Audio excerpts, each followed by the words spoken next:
As Amazonas. Este vídeo é mais uma das maravilhosas histórias contadas por Heródoto, o historiador da Grécia Antiga considerado o pai da história. A existência de mulheres guerreiras capazes de vencer os homens em combate é um dos mitos mais poderosos do imaginário ocidental. Tão poderoso que o mito das Amazonas saiu da Grécia e chegou até o continente sul-americano, dando nome ao maior rio e à maior floresta do mundo. Depois, se tornou uma marca global, graças ao sucesso da empresa Amazon.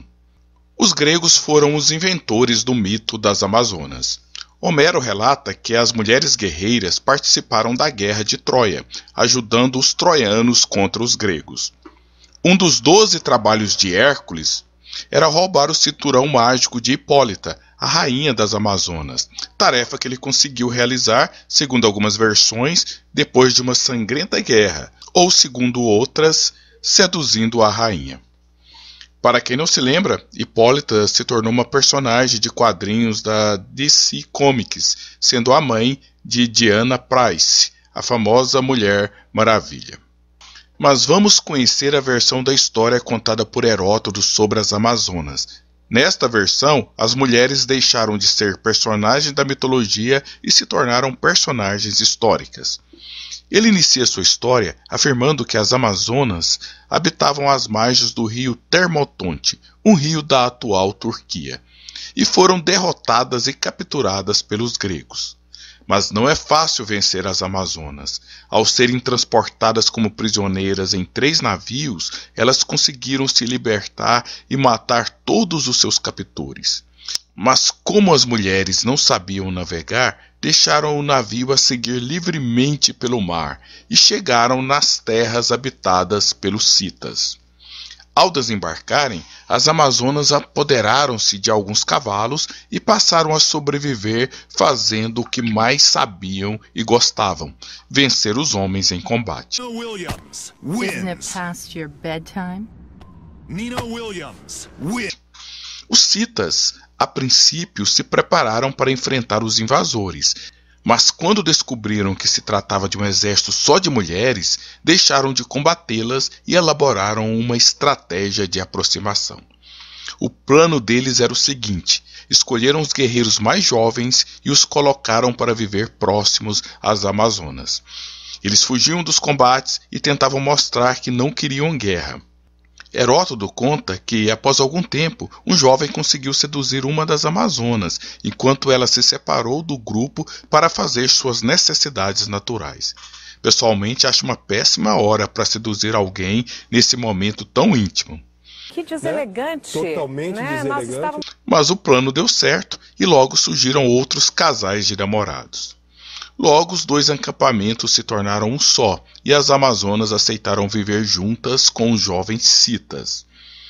Quando os 2 grupos aprenderam a língua um do outro, os rapazes propuseram que as Amazonas fossem viver junto com os outros citas, nas aldeias. Mas elas recusaram, afirmando ser mulheres guerreiras, acostumadas a uma vida de combate, e por isso não seriam aceitas pelas mulheres citas.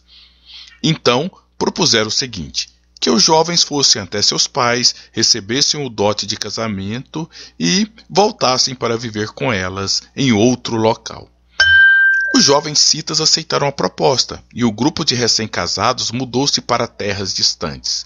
Foi essa união entre citas e amazonas que resultou nos sauromatas, um povo que habitava onde hoje é o atual Irã, um povo de mulheres guerreiras, que inclusive tinha o seguinte preceito: uma mulher só podia casar após ter matado um homem.